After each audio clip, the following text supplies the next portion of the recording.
Muy buenas tardes, señores asistentes. Bienvenidos.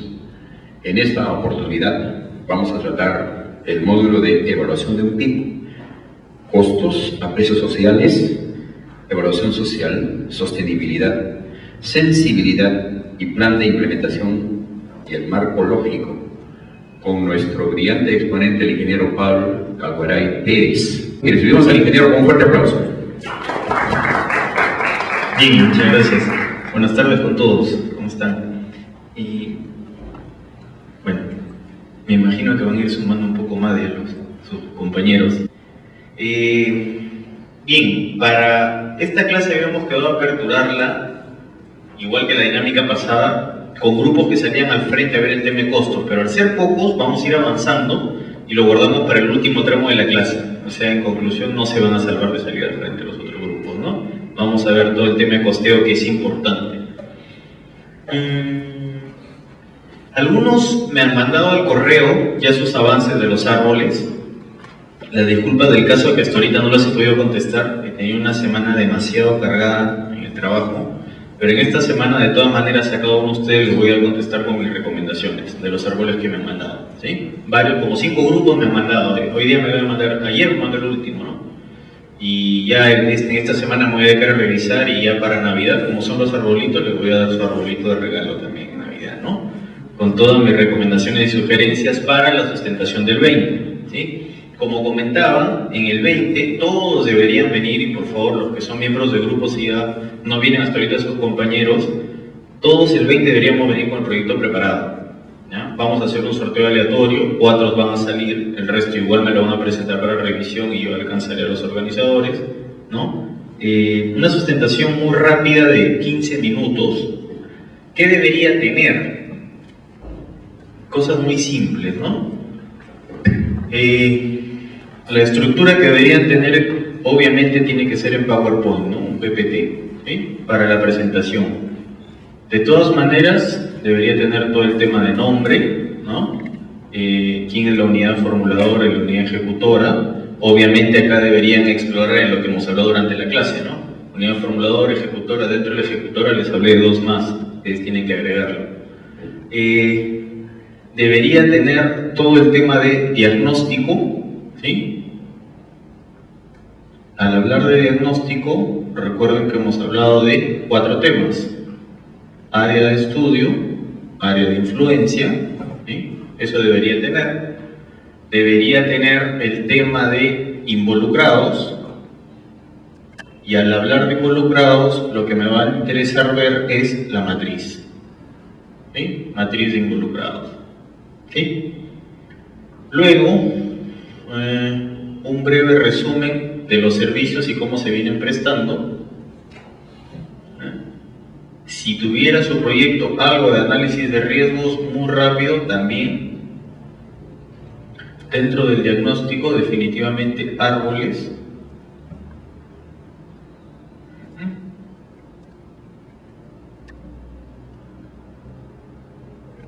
El balance, oferta-demanda, costos, evaluación social, marco lógico. Sobre esto mayormente es donde deberían centrarse para su presentación del 20. Le agregan 1 más cosas, pero esto es lo fundamental. Que no sean muchas diapositivas, que sean pocas, considerando que sí se logra ver al fondo, creo que le hice muy chica la letra. Aproximadamente 15 minutos, como decíamos, ¿no? A lo mucho, llegaremos a 20, pero 15 es el tope para exposición, luego la interacción que va a haber, ¿no? ¿Ya? Básicamente en esto es donde deberían enfocar su presentación para el 20. Ok. Entonces, hoy día nos toca ver el módulo de evaluación, que es el último módulo que tiene el proyecto de inversión pública, en el cual ya vamos a entrar a determinar si realmente nuestro proyecto es rentable, si realmente tenemos las condiciones necesarias para garantizar una sostenibilidad, hasta qué margen tengo en donde la primera alternativa sigue siendo la mejor en comparación a la segunda alternativa. Eso tiene que ver con la sensibilidad. Vamos a ver algo de plan de implementación, vamos a ver algo de costos sociales y sobre todo al final, no sé si quién recuerda al comienzo, cuando recién nos conocimos en la primera clase, yo les decía que particularmente mi visión es que hay tres cosas fundamentales en la estructura de un proyecto, ¿no? ¿Quién recuerda? Tres cosas fundamentales en la estructura del proyecto y que se resumen en el marco lógico luego, ¿no? ¿Quién recuerda? Matriz de involucrados era la primera, ¿no? Todo nacía de ahí. La segunda eran los árboles y por último el marco lógico. Esos tres deben tener una relación y lo vamos a ver hoy día en el marco lógico, ¿ya? Entonces, vamos a ver hoy día justamente el marco lógico, lo que es la matriz, pero les voy a explicar un poquito, aunque sea, de la metodología del marco lógico, porque a veces confundimos y pensamos que la metodología del marco lógico es solo la matriz. La matriz es el resultado final de toda esta metodología. Bien, entonces empezaríamos con lo siguiente.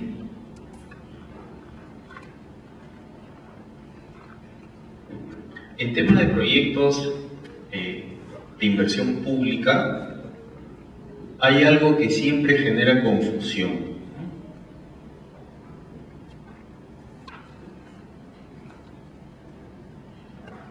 ¿Qué opinan? ¿Es lo mismo o no es lo mismo? Ajá, por acá me dicen que no. ¿Qué opinan? ¿Es lo mismo o no es lo mismo? Y hay una versión que dice que no es lo mismo. ¿Alguien dice lo contrario o todos están de acuerdo con su compañero? ¿Qué opinan? ¿Alguien? ¿Otra versión? Definitivamente, mis queridos amigos, esto no es lo mismo. Y generalmente encontramos en los proyectos de inversión donde evaluamos con una metodología que se llama el costo-beneficio, que la vamos a ver de aquí, confundimos y cuando cuantificamos beneficios lo que ponemos son los ingresos. Ingresos por tarifa, ingresos por pago de uso de servicio, y eso nosotros lo ponemos como beneficios, ¿no? Y en proyectos de inversión pública, lo vamos a ver ahorita, el concepto de beneficios es muy distinto al de ingresos, ¿sí? Eso lo vamos a ver en este momento. Pero quería recalcarles porque siempre vemos en los proyectos que confunden ese tema. Como les decía más o menos al empezar, cosas importantes, grandes hitos que vamos a ver hoy día: evaluación social, beneficios sociales, que es lo que vamos a ver de ingreso, el tema de costos sociales, indicadores de rentabilidad, todo el tema de sensibilidad, identificar variables, determinar cambios en rentabilidad. Esto quiere decir lo que les explicaba, hasta dónde tengo para que varíe mi alternativa de solución y no pase la segunda a ser la mejor. Es el rango de sensibilidad. La sostenibilidad, como les comentaba, todo el tema de organización y gestión, disponibilidad de recursos, cumplimiento de compromisos. ¿Esto tiene relación con la matriz de involucrados o no? ¿Podría tener? Claro que sí. En varias cosas tiene relación con la matriz de involucrados. Organización y gestión, tanto fases de inversión como de posinversión. Usualmente en los proyectos nos centramos acá, ¿no? Organización y gestión de la fase de inversión, y no vemos mucho organización y gestión de la posinversión. ¿Qué debemos hacer para mantener en el tiempo el servicio? Y el plan de implementación, programación de actividades, recursos necesarios. Acá falta un marco lógico, ¿no? Agreguemos ahí marco lógico. También vamos a ver marco lógico. Bien, entonces, beneficios de un PIB. Beneficios privados de un PIB. Ingresos por la venta de los bienes o los servicios. Yo les pregunto, en un privado, ustedes tienen su negocio, ¿les interesa cuál es la razón de ser del privado? ¿Tener utilidades o no? ¿O es la responsabilidad social? Utilidades. Utilidades, ¿no es cierto?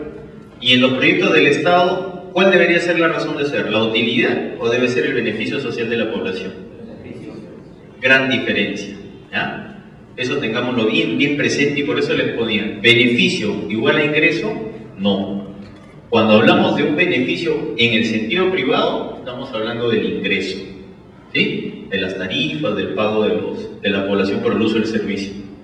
Y cuando hablamos de beneficios sociales en un proyecto de inversión pública, hablamos usualmente casi de tres cosas, ¿no? Liberación de recursos. Liberación de recursos no es más que, hay un término que siempre se utiliza que se llaman los costos evitados, ¿no? Costos que yo no pudiera incurrir si hago algo con, digamos, traducción. Si yo hago un proyecto de inversión pública, al hacer ese proyecto, ¿cómo yo voy a evitar que ustedes, si hacían un gasto, digamos diariamente, mensualmente, relacionado con el proyecto, y al hacer yo un proyecto, digamos, de una vía, yo les voy a ahorrar ese gasto diario que hacen ustedes al hacer yo este proyecto de inversión? Les estoy evitando ese costo. Ahí, ¿sí me dejo entender? Me interesa que estas tres cosas queden claras. ¿Por qué les digo esto? Uno de los déficits que tenemos y hemos identificado en el Ministerio es que esta parte es clave. Y esta parte a nosotros mismos hemos hecho una especie de mea culpa de decir que deberíamos tratar de orientar un poco más los proyectos de inversión a que casi todos los proyectos sean costo-beneficio. Vamos a ver las metodologías. Porque, por ejemplo, en educación, en salud, en saneamiento hacemos costo-efectividad. Pero si hacemos un esfuerzo grande, ¿podríamos llegar a costo-beneficio? Particularmente yo creo que sí podríamos llegar. Y eso no quita de que tiene que llegar a la población de todas maneras el servicio. De hecho, busquemos una manera. No estamos haciendo el esfuerzo de unir estas tres para ver qué beneficios cuantitativos, digamos, está generando nuestro proyecto. Entonces, de estas tres sí voy a detenerme un poquito. En la primera ya les vengo explicando lo que se refiere a costos evitados, ¿no? Algunos ejemplos ponía ahí como traslado, tiempo, mantenimiento, reparaciones, obviamente, ¿no? Y esto mayormente está orientado al tema de proyectos de transporte, ¿no? En proyectos de transporte mucho se trabaja con costo-beneficio. En proyectos de turismo se trabaja con costo-beneficio, por ejemplo. Pero ahí, ¿qué cuantifica? La generación de divisas, por ejemplo, ¿no? Entonces, hay muchas cosas donde tú podrías entrar a cuantificar ese beneficio directo o indirecto que te genera tu proyecto hacia la población. Y ahí, bueno, en externalidad, mejor el ejemplo que les decía ahorita les digo. El segundo es excedente del consumidor o excedente del productor. No me voy a explayar en temas económicos, porque la política que yo siempre he tenido es tratar de ser lo más sencillo en términos y en palabras. ¿Qué quiere decir esto? Muy simple, miren. Excedente del consumidor, todos nosotros somos consumidores de algo, todos, absolutamente. Y todos nosotros tenemos una disponibilidad a pago. ¿Sí? Yo tengo una disponibilidad a pagar por cierto servicio, yo tengo una disponibilidad a pagar por cierto producto en el mercado. Y hasta eso yo puedo pagar. Pero en todo mercado hay un equilibrio, ¿no? La ley de oferta y demanda. ¿Sí? Hay un equilibrio y el precio que te manda el mercado. Y mi precio que yo pienso pagar, de repente está por arriba del precio del mercado. O de repente está por abajo. Cuando hablamos de excedente del consumidor, es cuando yo tengo una alta disposición a pagar, ¿sí? Y el precio efectivo que voy a pagar está muy por debajo del precio de mercado. Ahí se genera un excedente del consumidor. Es como si el consumidor gana, porque yo pensaba pagar 3 soles, pero en realidad voy a pagar 2 soles, porque el mercado estableció que en 2 soles se establece el precio de ese producto, ¿sí? O la tarifa de ese servicio.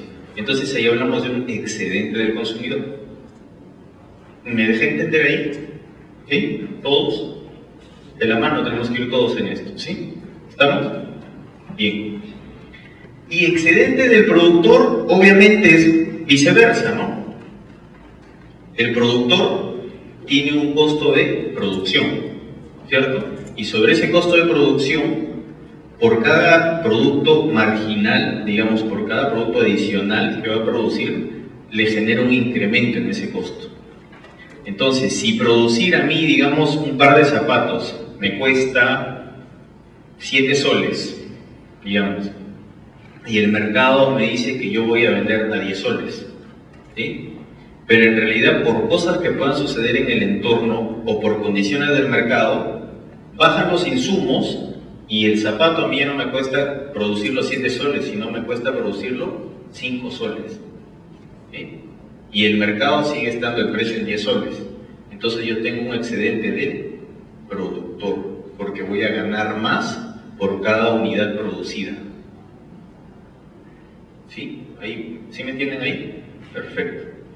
Entonces, por eso ahí hablamos de excedente del consumidor, y les puse entre paréntesis productor, mayor consumo, menor costo del servicio o mayor valor agregado en la producción.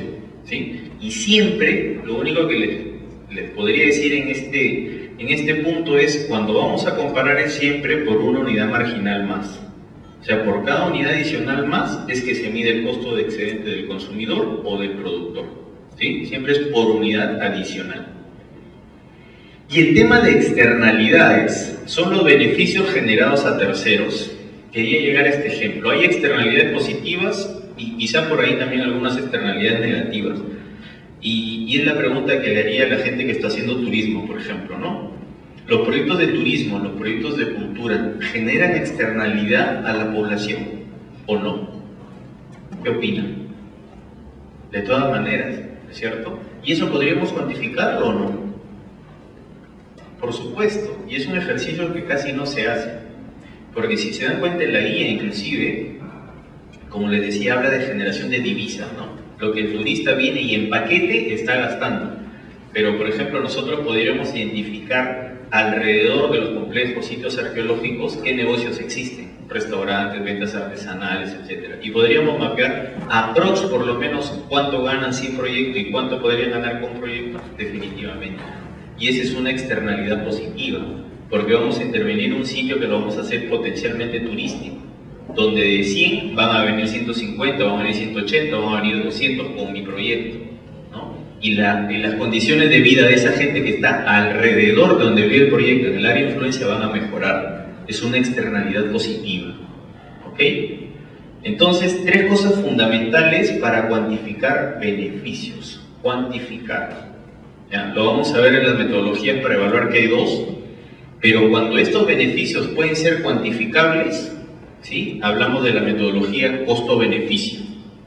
Y cuando estos beneficios no son cuantificables, sino solo se quedan en beneficios cualitativos, hablamos de la metodología costo-efectividad. En realidad es un costo-eficiencia, pero lo vamos a ver ahí más adelante. ¿Ya?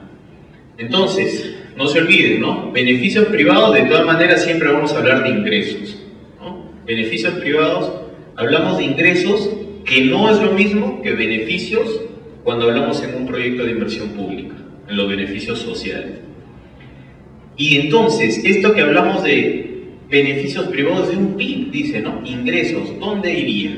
¿Qué opinan? ¿Dónde debería estar este?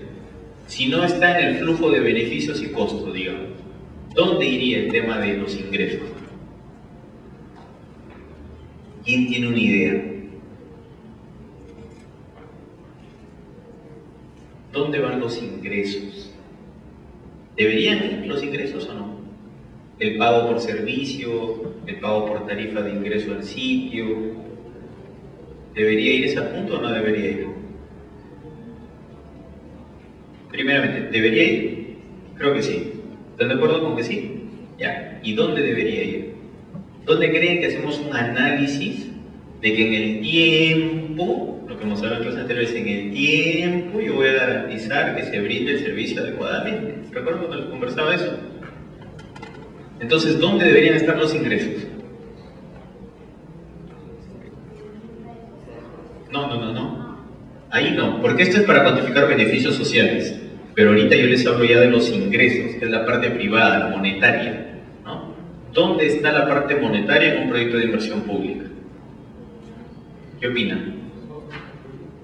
En costos con proyecto. ¿Ya? Ojo, hablamos de ingresos, no de costos. ¿Nada? ¿Ninguno? ¿En dónde? Con confianza. ¿No? En el balance. ¿Ya? ¿Tampoco? Dice ahí. Qué buena. Tienen temor, ¿verdad? Hablen, muchachos. En las clases, yo a veces los entiendo, ¿verdad? Porque yo también he estado de ese lado y cuando un profesor me preguntaba decía, qué antipático, ¿no? Ni me mires, ¿no? Pero de verdad que la mejor manera es justamente de acá esa interacción. Y si alguien se equivoca, nadie tiene que decirle por qué se equivocó. Acá estamos todos para aprender, hasta yo. Yo estoy para aprender de ustedes también. Entonces, la idea es que acá generemos esa dinámica, ¿no? Pero perfecto, tuvimos costos, tuvimos balance. Yo les digo que es en la sostenibilidad. Recuerden siempre eso. Lo vamos a ver más adelante. Pero en la sostenibilidad, obviamente los ingresos son preponderantes, porque solo así voy a saber si tengo para mantenerme en el tiempo o no tengo para mantenerme en el tiempo. Esos ingresos que estoy generando, ¿me mantienen? ¿Cubren mis costos o no? Es un análisis que lo vamos a ver. Por eso este módulo es muy importante. Muchos dicen, pero evaluación yo le dejo al economista, él que se encargue de hacer los flujos, que haga su banda, su TIR, él hace lo que tiene que hacer. Yo ya no me involucro en el tema. Evaluación va más allá de simplemente hacer una metodología numérica, sino que hay que analizar otro tipo de factores. Es tan importante como los otros módulos, ¿sí? Bien.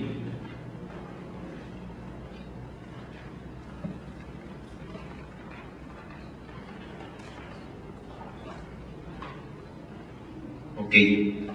Entonces,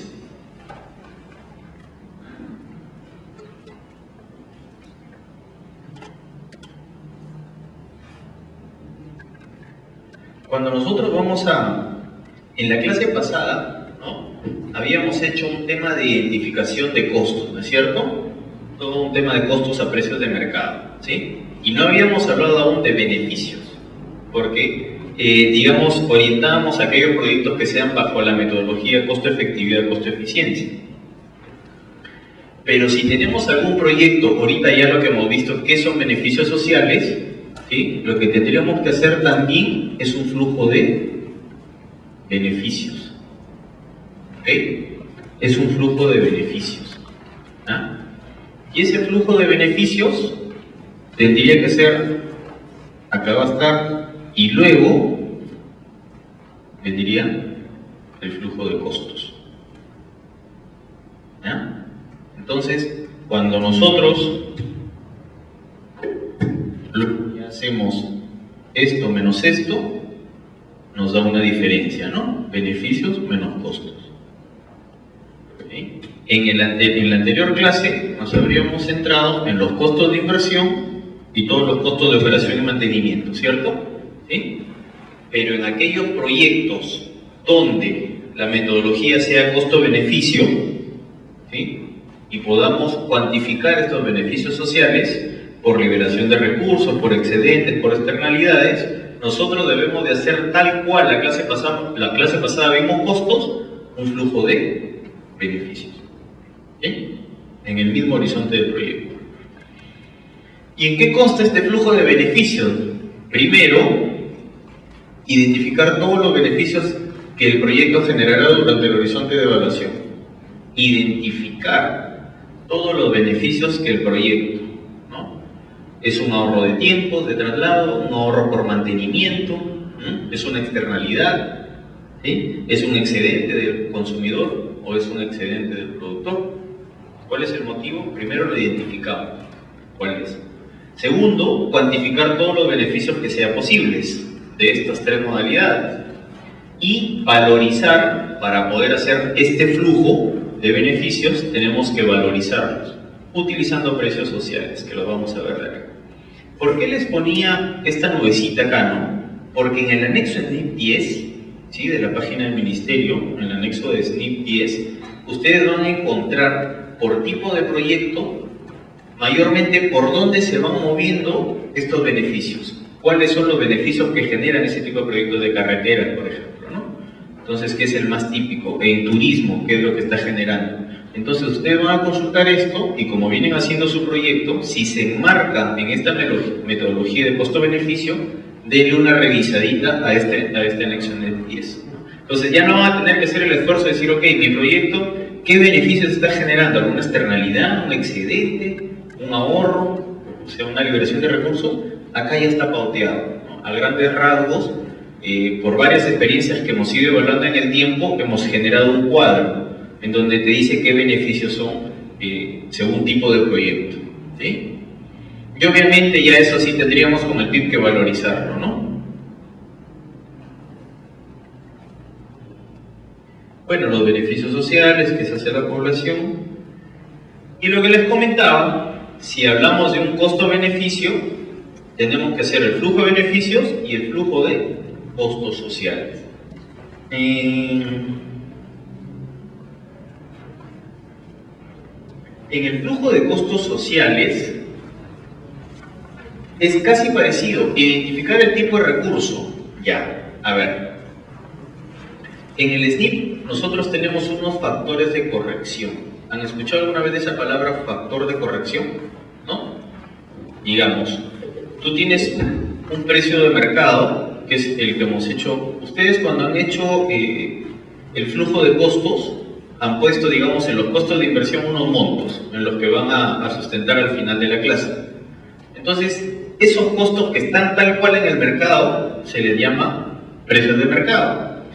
Y lo que trato de decirles acá es que, por ejemplo, nosotros tenemos divisiones de mano de obra calificada, mano de obra no calificada, tenemos un factor para insumos materiales, hay nacionales, hay extranjeros, tenemos para combustibles.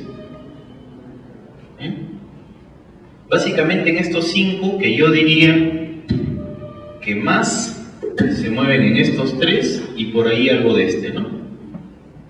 Y para cada uno de estos, ¿sí?, hay unos factores de corrección.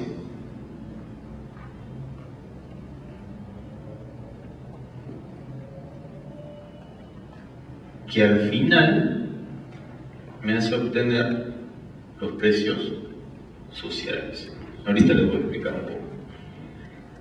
Entonces, en primera medida, identificar el tipo de recurso, si es una mano de obra calificada, no calificada, si hablamos de insumos, si hablamos de combustibles, ¿no?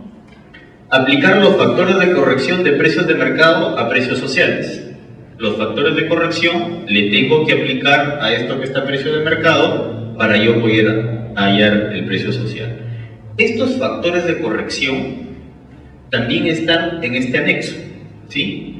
Pero les voy a explicar así de manera bien sencilla cómo se puede calcular uno o dos de esos. Identificar otros costos sociales, costos de traslado, tiempo de espera, que también pueden haber, pero mayormente estamos por aquí, ¿no? ¿Y qué son los factores de corrección? No es más que quitarles todas las distorsiones que pueden haber en el mercado. A estos precios de mercado que han sido adjudicados bajo algún análisis ya económico, ¿sí?, de tendencias, y llego a un precio de pago de mano de obra, calificada, no calificada, de cuánto me deben costar los materiales, cuánto me debe costar el combustible. Entonces yo le quito toda esta distorsión, ¿no?, esta distorsión para definir el precio de mercado, y me va, estos factores de corrección, le corrige esto y por lo tanto te va a arrojar un precio que se llama social, que es cuánto le cuesta realmente a la sociedad la inversión de este proyecto, ¿sí?, quitándole todas estas distorsiones que no son más que el tema de impuestos, ¿sí?, a grandes rasgos. Entonces le vamos a quitar todo este tema de distorsiones, de impuestos que te generan este precio que en el mercado lo encuentras y te va a arrojar el precio que le cuesta a cada uno de nosotros que contribuimos, ¿sí?, mensualmente y anualmente, para ver cuánto le está costando a la sociedad esta inversión. Es una diferencia con los precios privados, ¿no? En los precios privados solo me interesa llegar acá. Yo no hago en los precios, en los proyectos privados a precios sociales. Yo me quedo aquí, ¿no? En cambio, nosotros como Estado nos interesa saber cuánto nos cuesta como sociedad un sol invertido, ¿sí?, pero un sol a precio social, quitándole todas estas distorsiones que hay en el mercado. Por eso hablamos de precios sociales, ¿ok? Por ejemplo, ¿no?, en mano de obra calificada, usualmente lo que hacemos, una fórmula muy simple, es dividir 1 entre 1.10. ¿Y por qué 1.10? Por ejemplo, cada uno de nosotros es mano de obra calificada, ¿no? En el texto, digamos, consultores, profesionales, técnicos, emitimos recibos con honorarios cuando hacemos un servicio, ¿no? ¿No? ¿Sí?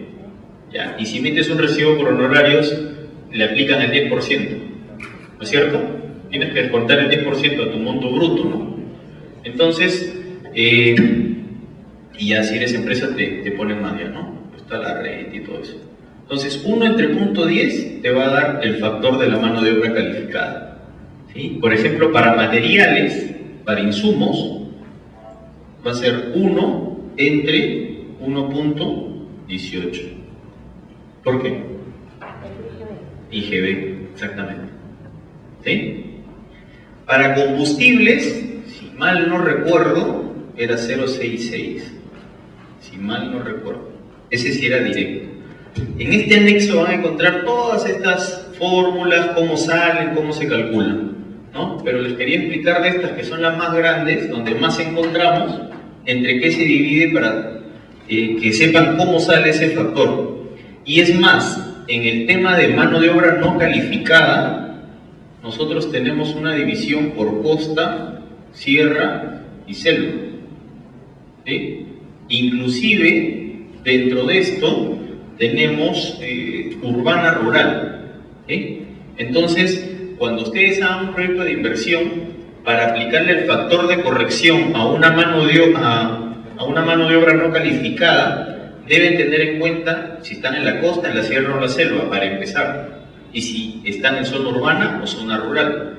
He encontrado proyectos donde me aplicaban un factor de corrección para mano de obra no calificada, y por ejemplo el proyecto era de Arequipa, y aplicaban un factor de corrección, y era en zona rural, ¿no? Y aplicaban un factor de corrección de la selva en zona urbana. Entonces, esas cosas las pueden encontrar en el anexo, la tabla exactamente, que ahorita la verdad no lo tengo en la mente, de cuánto se aplica para costa, sierra y selva, y si es urbana y rural. Y eso directamente lo traen acá, ¿no? Y a la hora de hacer su estructura de costos, multiplican lo que tengan como precio de mercado por el factor de corrección y te da un precio social. Por ahí tengo un cuadro que ahorita se lo voy a poner. La conclusión que yo diría acá, amigos, es lo siguiente, ¿no? Cuando estructuren, y estoy seguro que no lo han hecho en lo que van a presentar hoy día porque todavía no era materia, porque me iban a traer a precios de mercado nada más, ¿no? Una estructura de costos. Pero ya desde la estructura de costos, ustedes tienen que ir estructurándolo de una manera, ¿ya? Entonces, si yo tengo por acá, digamos, ¿no? Yo tengo aquí, ustedes traen un trabajo hoy día y dicen costos, ¿no? Costos, ok. Costos, y digo, primer rubro, inversión, ¿no? Costos de inversión, perfecto. Y este costo de inversión, yo tengo acá, de repente, infraestructura, por ejemplo, todo lo que sobra, ¿no? Como gran componente. Pero recuerden que yo les decía, ¿no? Yo puedo tener, a ver, infraestructura, tengo equipos, tengo procesos, ¿sí? Digamos, tengo talleres, que tenga 4 nada más, ¿ya? Entonces, cuando ustedes hacían su estructura de costos, yo les explicaba que este era un resumen, pero que esto tenía que explotar en un detallado, no sé si recuerdan eso. Este costo de infraestructura iba a tener un presupuesto detallado, ¿cierto? Y ese presupuesto detallado tendría que estar estructurado de esta manera, ¿no? Si para hacer alguna actividad, digamos, de arquitectura, yo tendría que ver cuánta mano de obra calificada, cuánto mano de obra no calificada y cuántos insumos o equipos voy a necesitar para hacer esta partida de arquitectura. ¿Por qué lo debería hacer así? Yo estoy acá a precios de mercado. ¿Por qué en este detalle yo debería llegar a esto? ¿Por qué creen? Esto es a precios de mercado. Pero yo les pido, esta estructura está bien porque es el resumen, ¿ya? Acabo de tener mis costos de inversión, digamos acá yo le pongo expediente técnico, le pongo supervisión, ¿sí? Hago otro subtotal y acá le meto gastos generales y le pongo utilidades, por ejemplo, ¿no? Ya está. Tengo otro total. Y por acá viene el punto 2, que tiene que ver con la posinversión, o sea, la operación y mantenimiento, ¿no? Todo un rubro. Esa es mi estructura de costos, mi resumen, digamos. Pero cada uno de estos tiene su detalle. Los equipos tienen su detalle. Los procesos, ¿qué tienen?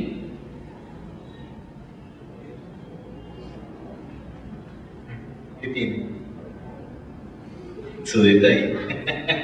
Qué buena, también. Que esto va plasmado luego en los TBR, pues, ¿no? ¿Ya? Entonces, este detalle ya debería estar estructurado de esta manera.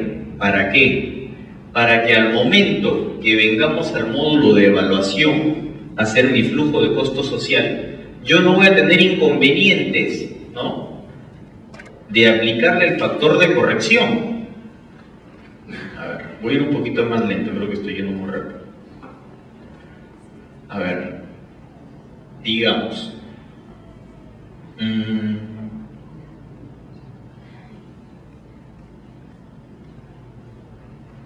yo tengo acá, como les decía, ¿no?, digamos, a precios de mercado una partida arquitectura, por ejemplo, ¿ya? Arquitectura. Y en arquitectura yo tengo que en mano de obra calificada, en mi detalle, voy a tener 100, digamos, pues, ¿no? En mi mano de obra no calificada voy a tener 180, por ejemplo. En insumos yo voy a gastar algo de 70. ¿Sí? Si dejamos estos tres, serían ¿350? Sí. 350. Mi pregunta, la que les estoy haciendo, vendría por acá. ¿Es mejor tener este desagregado o es mejor en el detallado solamente tener arquitectura 350? ¿Qué es mejor? ¿Me entienden mi pregunta o no? Acá estamos a precios de mercado, ¿sí? Nos olvidamos de la clase de hoy, estamos a precios de mercado y es lo que ustedes hoy día, al final de, como ya veo más gente, les doy la mala noticia que igual van a exponer, ¿no? Entonces, van a exponer los costos que se le pidió, su estructura de costos, que más o menos podría estar por acá. Pero este es el resumen, ¿sí? Este resumen, en cada una de estos componentes, tú tienes que tener tu detalle, ¿no? Detalle, ya. Y en este detalle de infraestructura, que es un poco complejo, tú haces arquitectura, estructura, sanitarias. ¿Hay algún civil aquí? Ah, él entiende. Arquitectura, estructura, sanitarias, eléctricas, por cada partida. En cada una de estas tú tienes que poner cuánta mano de obra calificada, cuánto no calificada, cuántos insumos, por ejemplo. ¿Por qué? Porque acá yo le voy a aplicar un factor de corrección a esto y me va a dar el precio social. Si yo le pongo arquitectura y solo lo dejo en 350, ¿qué factor le aplico acá? ¿Cierto? Hasta ahí me dejo entender, lo repito nuevamente. ¿Sí? ¿Todos? Esto es importante, amigos. Si no lo entienden, levanten la mano y lo repito nuevamente, pero si es importante, ya está, lo explico nuevamente, no hay problema. La diferencia entre poner, por ejemplo, solo arquitectura 350, que en este 350 está todo lo que vas a utilizar para poder hacer esta partida. Personal, insumos, equipos, etcétera, todo junto. Y el planteamiento es o esto, o mejor detallo por cada rubro, cuánto me va a costar. ¿Ah? Entonces, la conclusión que estamos llegando es, yo tengo que detallar ya desde mi presupuesto a precios de mercado, yo tengo que ir detallando ya a este nivel. ¿Por qué? Para luego poder aplicarle los factores de corrección, que para cada uno de estos hay, para cada uno de estos existe. Entonces, yo le aplico el factor de corrección y no me va a ser difícil encontrar el precio social. ¿Sí? Ahora sí, ¿quedó claro? Es por eso que ya les voy recomendando, ¿no? Cuando ya ustedes llegaron a esta estructura, explótenla en el sentido de dividir, según lo que su proyecto tenga. Usualmente se mueven estas tres, ¿ya? Y estos insumos o materiales son nacionales mayormente. Hay proyectos donde tú sí importas, ahí tienes que aplicarle un factor de corrección de los insumos o materiales, bueno, llamemos que los vas a importar, pues, ¿no? Los transables, ¿ya? Y por ahí combustibles también suma, pero digamos que en estos tres es donde más se mueven los proyectos. Entonces yo ya lo estructuro de esta manera, al final le voy a aplicar un factor de corrección y voy a hallar el precio social. ¿Ya? Y este precio social va a ser una sumatoria que acá de repente no va a ser 350, y viendo el factor que le estoy aplicando, de repente me va a salir 315, digamos, ¿no? Pero este 315 salió de la sumatoria de estos tres, ¿cierto? Salió de la sumatoria de estos tres. No salió de decir este 350, yo le aplico un factor de corrección. ¿Cuál? ¿Cuál? Si acá hay todo un paquete, ¿no? ¿Cuál le aplico? Entonces, para no complicarme la vida, desde el precio de mercado, yo ya tengo mi detalle con este nivel, para cada componente. ¿Ah? Ok. Entonces, eso hablaba de identificar el tipo de recurso y aplicar los factores de corrección, ¿cierto?, de mercado para hallar precios sociales. Sí, dime. Claro.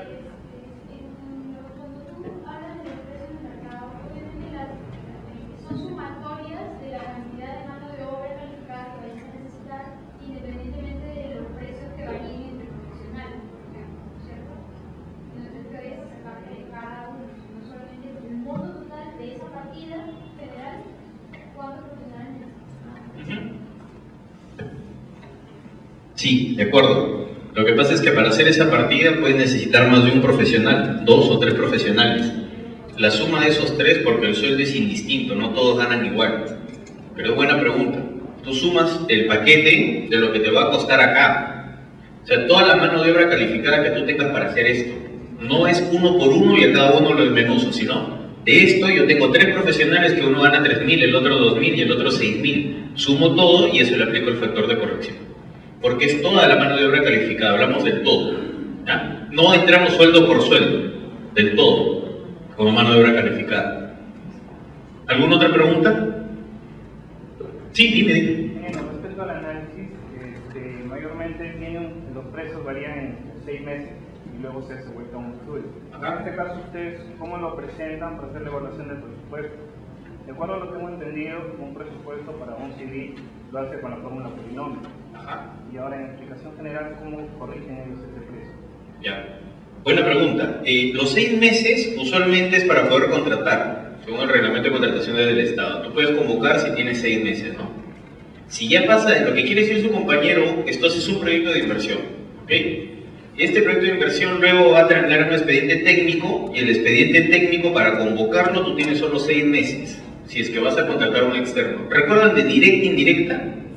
¿Sí? Directa, personal de planta. Indirecta, consultor o consultor de obra, que es el expediente técnico. Entonces, si este expediente pasó esos 6 meses, tú ya no puedes convocar, tienes que hacer una actualización del expediente técnico. Ahora, puede ser por la fórmula polinómica, pero habría que ver cuáles de cada uno de sus monomios es el que está variando, ¿no es cierto?, para que salga la actualización.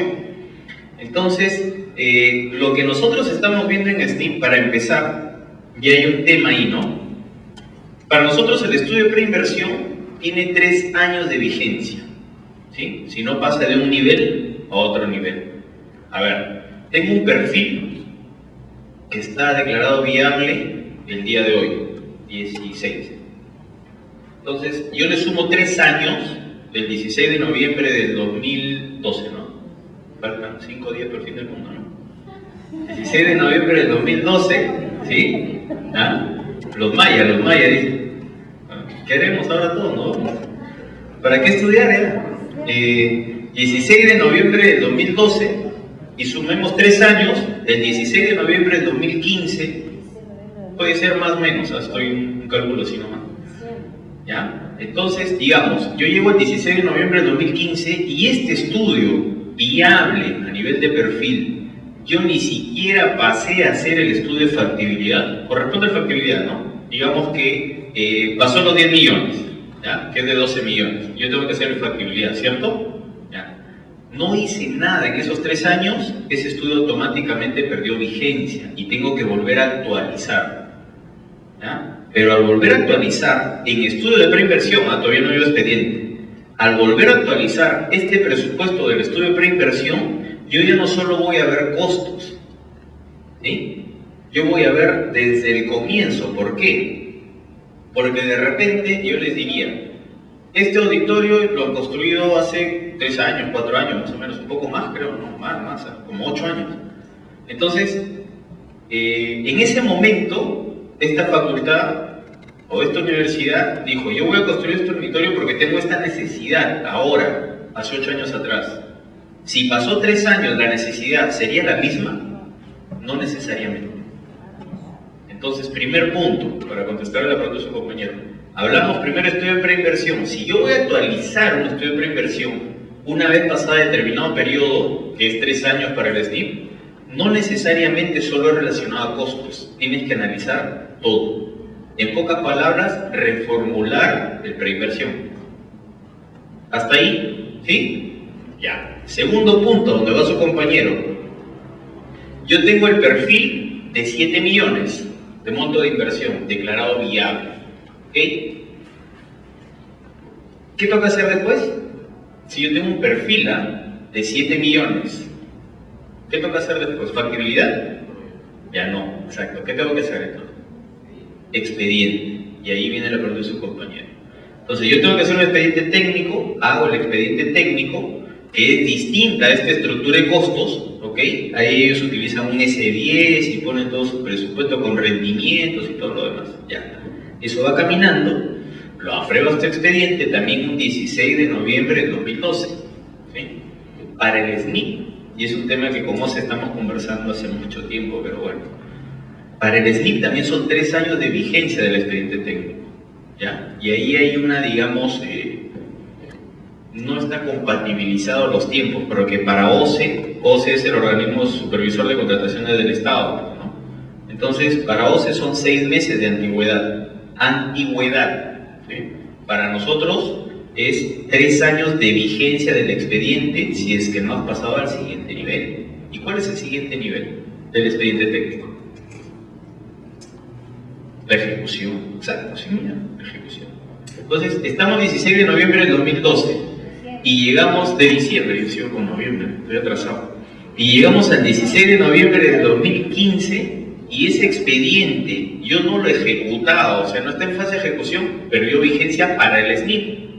Pero obviamente para contrataciones, ese expediente técnico de hoy, 16 de diciembre de 2012, súmale 6 meses, ya fue, hay que actualizarlo.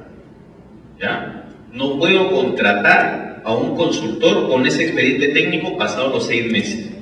¿Sí? Y eso implica tener las bases y para convocar, aunque sea el proceso de selección, no puedo, porque ya venció el plazo.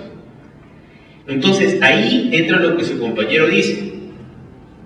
Yo tengo que pasar a una actualización. Nosotros usualmente se llama actualización de expediente técnico. No es lo mismo que actualizar el estudio de preinversión. ¿Por qué? Porque uno ha pasado 6 meses, el estudio de preinversión sigue vigente. El expediente técnico no es lo mismo que el estudio de preinversión, porque el expediente técnico ya es un estudio más detallado y sobre todo costeado sobre el base de una alternativa de solución.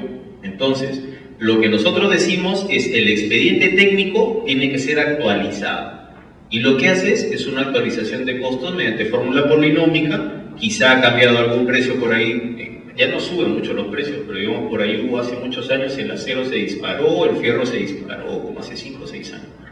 Bueno, puede que sube el cemento, etcétera. Todo lo que tiene que ver con la ejecución dispara y haces una actualización de ese expediente técnico para que lo puedas convocar. Y vendría otra pregunta que yo les hago, no sé si ahí te contesté o... ¿sí? Entonces, si ese expediente técnico que actualizamos mediante la fórmula polinómica, digamos, salió, es de 7 millones, como les decía, y se incrementó un 25%, ¿ya?, de su monto de inversión, esa actualización. ¿Qué deberían hacer? ¿Quién recuerda? El proyecto era de 7 millones, ¿sí? Estamos en expediente técnico, y el expediente técnico pasó los 6 meses y como vamos a contratar a un externo que lo ejecute, un contratista, hemos actualizado el expediente, hemos aplicado la fórmula polinómica y nos sale 25% por encima del monto de inversión. ¿Qué hacemos? ¿Quién recuerda? Ajá. Nadie. A ver.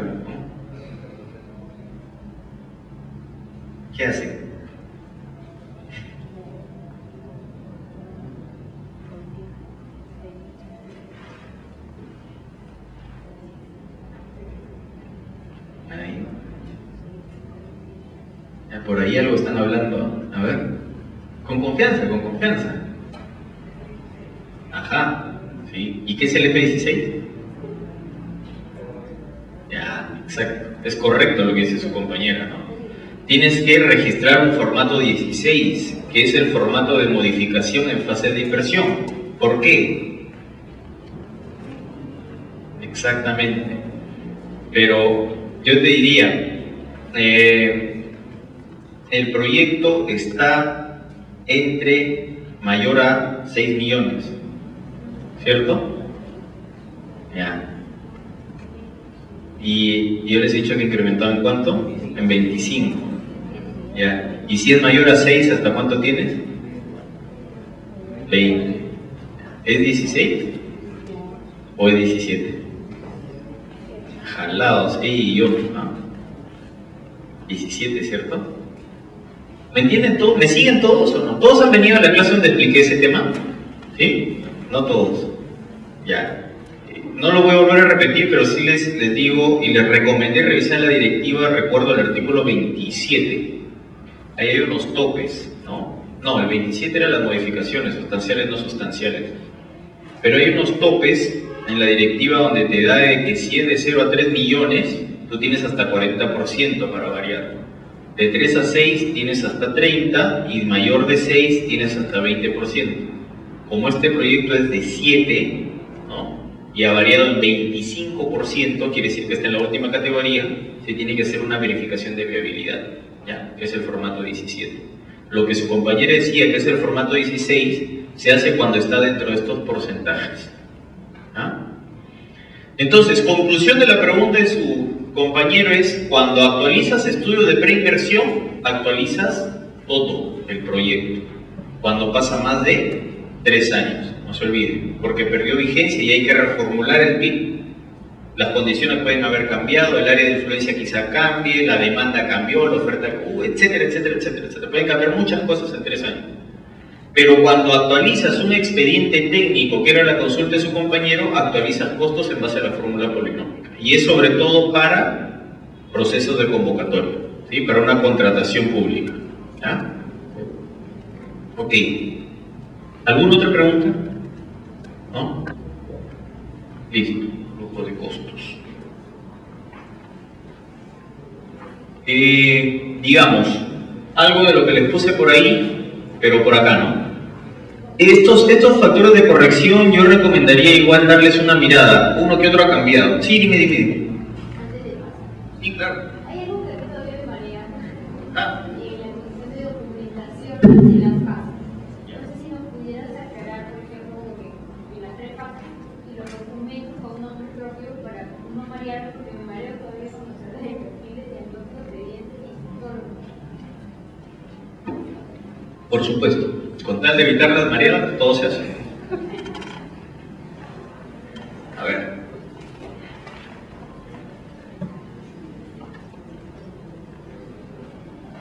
De paso que les sirva para todos, porque por ahí vi cara de dudas. Así pregunten con confianza, amigos. Para mí es mejor explicarles. La idea es que a ustedes les quede todo claro.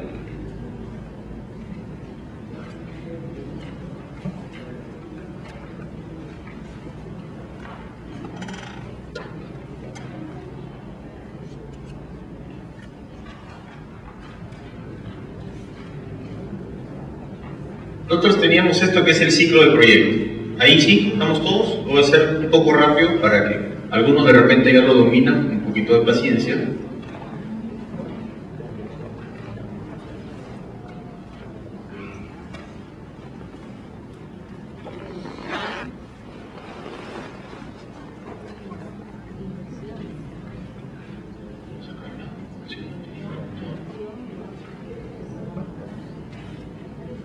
Ok.